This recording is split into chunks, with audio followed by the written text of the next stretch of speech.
ప్రభుత్వంపై మాజీ IPS RS Praveen Kumar బురద చల్లే ప్రయత్నం చేస్తున్నారన్నారు పీసీసీ అధికార ప్రతినిధి సామ రామ్మోహన్ రెడ్డి. దళిత పిల్లల పేర్ల మీద వారికి అందాల్సిన సంక్షేమ పథకాలు పక్కదారి మళ్లించారని ఆరోపించారు రామ్మోహన్ రెడ్డి. అంబేద్కర్ పేరు చెప్పి రాజ్యాంగాన్ని తుంగలో తొక్కారన్నారు. కేంద్రం కాగ్ నివేదికలో పొందుపర్చిన అంశాలే బయట పెడుతున్నామన్నారు.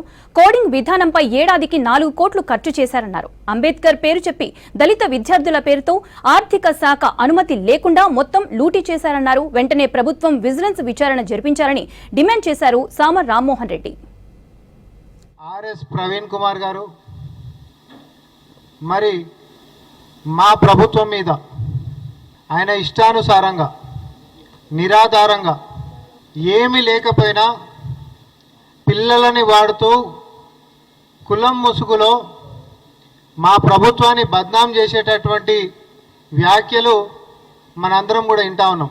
ఒక మాజీ ఐపీఎస్ ఆఫీసర్ అయ్యుండి దళిత పిల్లల సంక్షేమం అనేటటువంటి పేరుతో వాళ్ళ నోటికాడి బుక్కని ఇష్టానుసారంగా మరి ఆ ఎస్సీ గురుకులాలకి సెక్రటరీ లెక్క ఉంటున్నప్పుడు ఎంతెంత అవినీతి చేసిండు, ఎన్ని అక్రమాలకు పాల్పడ్డాడు అనేటటువంటి ఒక చేదు నిజాన్ని ఈరోజు తెలంగాణ సర్వసభ్య సమాజం ముందుకు నేను తేదలుచుకున్నా.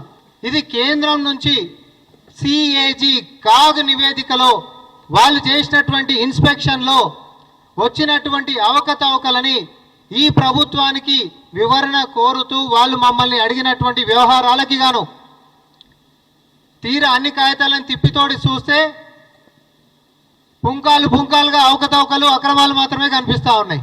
కోడింగ్ అని చెప్పి ఆయన సెక్రటరీ లెక్క ఉన్నప్పుడు కోడింగ్ తీసుకొని వచ్చిండండి ఈ రాష్ట్రంలో. ఏమని అంటే ముందు ఒక 2 స్కూళ్ళల్లో ఒక కాలేజీలలో చేస్తున్నాము అని చెప్పేసి చెప్పిండు. దానికి పర్మిషన్లు ఏమున్నాయి అని అంటే 2 ఇట్టుకున్నాయి.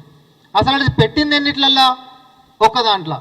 కానీ 3 మీద పిల్లలకి నేర్పిస్తున్నటువంటి కోడింగ్ అని అంటే జస్ట్ గింతే. ఇక ఇది కోడింగ్ ఏం కోడింగు, ఏం లాంగ్వేజు, అది కంప్యూటర్ల పిల్లలకి ఏం లాంగ్వేజ్ నేర్పిస్తారు, ఏ క్లాస్కి సంబంధించిన వాళ్ళకి నేర్పిస్తారు, ఏ టైం నుంచి ఏ టైంకి నేర్పిస్తారు, ఏవి లేవిగా జస్ట్ పిల్లలకి కోడింగ్ నేర్పిస్తున్నాం.